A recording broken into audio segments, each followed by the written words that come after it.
R40, and this is Celebrity Top 10. We give you the latest, the juiciest, and the hottest entertainment news, local man or international. And in this fine day, come on, let's give it up for our number 10.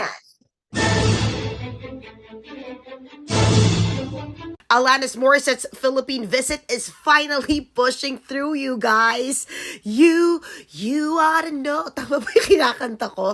Anyway, ironic lang alam ko kay Alanis, okay, at marami pang iba. Pero as of now, ito naiisip ko, magbabalik na siya sa Pilipinas or pupunta na siya, finally. Diba? Ilang times yan naun siya bago mag-pandemic. And after being canceled for several times, yup, our favorite R&B tuloy. Ano ba tawag kay Alanis? Basta yon, di ba? Ang ating Jagged Little Pill star ay darating na nga talaga sa Maynila. The concert tour was originally scheduled back in 2020, then moved to 2021, if you remember that. Then 2022, until now it has been settled. This year, it is happening. The tour is a celebration of the 25th anniversary of Jagged Little Pill that included hit songs like You Oughta Know, Ironic, and I've Got One Hand in My Pocket.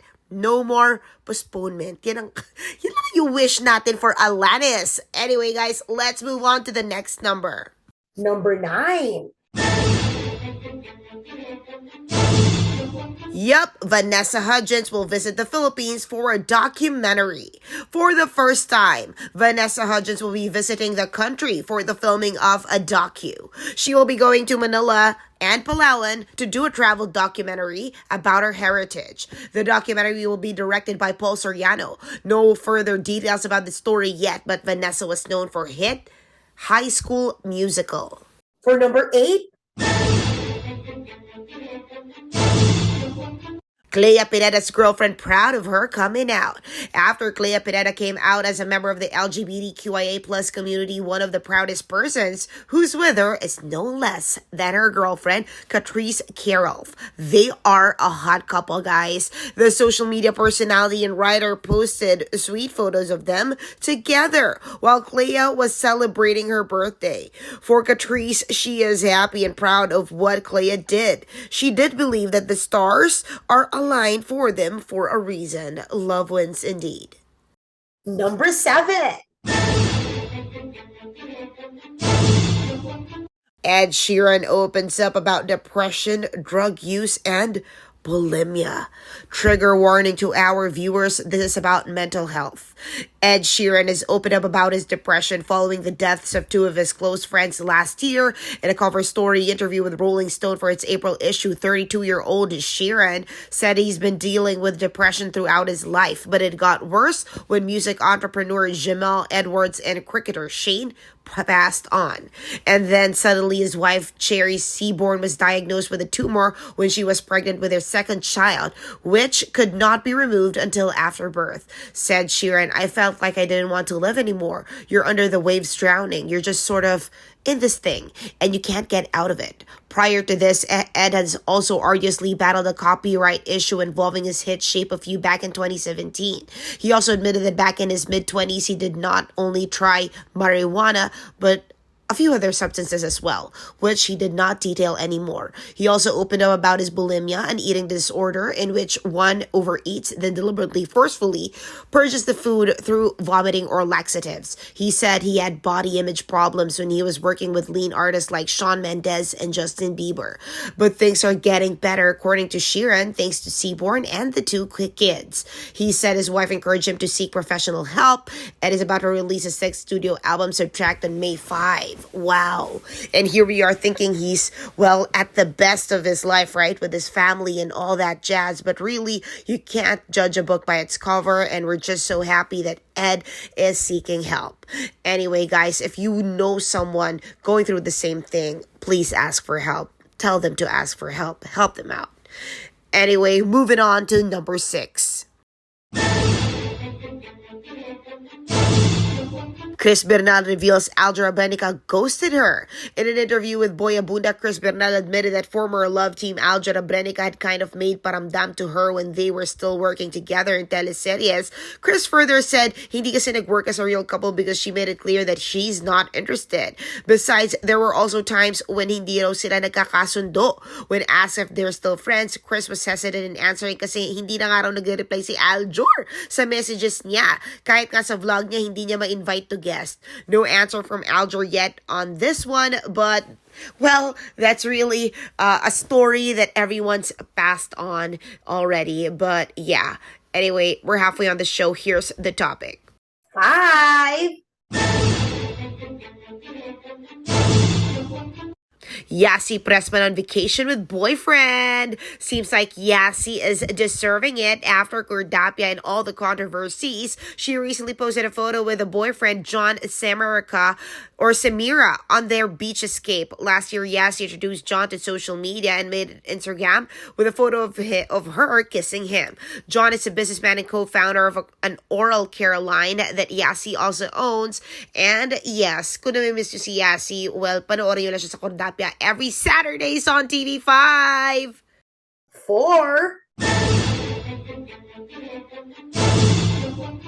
Nadine Lustre unbothered vlogs about boyfriend. Amid the issues circulating online featuring James Reid, Issa Pressman, and Yassi, Nadine seems unbothered as she released her latest vlog showing how she spent moments with boyfriend Christophe Barriou. Entitled The Cute Weekend, Nadine and Christophe were seen making lambing and harutan moments. Some parts of the vlog are Nadine and her good friend Brendan Rock as they enjoy their time exploring arts. All right, before we proceed to our top 3 stories, let's just round up our Celebrity Billboard. All right, number 3. Eto na, pasadahan natin yung top 3 stories natin. We're down to our top 3. Number 3, Paulo Contest has something to say about cheating. Number 2, Liza Soberano has said sorry to ABS-CBN. And number 1, Christopher Min talks about Eat Bulaga's reformat plans. Very soon na raw yan. Before our reveal, here are some stories from our Celebrity Billboard. The hit story of Brokeback Mountain by Annie Proulx will have a West End adaptation. For its London's West End, Mike Feist and Lucas Hedges will star as Annis and Jack, 2 cowboys who take jobs to remote Brokeback Mountain and develop a relationship. Wow! Guys, the first adaptation won 3 Oscars. Tingnan natin about this one. Anyway, acclaimed filmmaker Todd Field might be taking a break from directing. In an interview with CinemaScope, Todd said that Tar is highly likely his final film. Wow, let's see how that one goes for the creative. Also, Oscar-winning director Daniel Kwan and Daniel Scheinert are on Daniel's, reportedly working on Star Wars series Skeleton Crew. Well, for the Star Wars fans, that's what you have to look out for. The Daniels recently took several Oscars win after EEAO, or Everything Everywhere All at Once, including, of course, 7 Academy Awards, all the best actor and actresses for Michelle Yeoh, Kale Kwan, and Jamie Lee Curtis. BTS's V is dominating the cover of El Korea. The ARMY, as biased as V, can't help but gush over the beautiful spread of V. In fact, his photos are all over El Korea's building in celebration of him being the cover model. Paulo Contest on cheating. Be man enough to own it. In a YouTube video featuring Paulo Contest with Kiray Celis, Kiray talked about when she experienced cheating firsthand. Midway, Paulo remarked, parang nagpaparinig ka eh.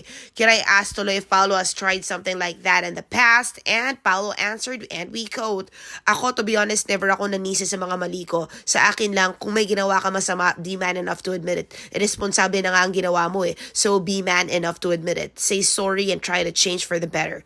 What can you say about that? 2. Liza Soberano says sorry to ABS-CBN. To Boy Abunda, Liza Soberano said sorry to those who were hurt by what she said in her rebranding vlog, clarifying that she is grateful for her career. Liza insisted it wasn't her intention to offend, stressing that she is thankful for the opportunities ABS-CBN gave her. She also apologized to former manager Oji Diaz and her aunt Joni Lynn Castillo for making them feel like they didn't help in her career. The actress also said sorry to her boyfriend Enrique Hill for not being as understanding, not being able to see through his struggle as she's struggling with hers. Then she also thanked Enrique for staying in spite and despite of it all. And for our number one. Eat Bulaga Reformat. Is it pushing through? Speculations about the changes in the longest-running noontime show continue to emerge in Philippine showbiz. What will happen to the Dabber Cats? Who will be the regulars? Who will be called MWF? All these will be answered according to Nanay Christie as she shared some juicy details on her 1PH program. And speaking of It Bulaga, grabe, nagsasalimbayan ng mga komento.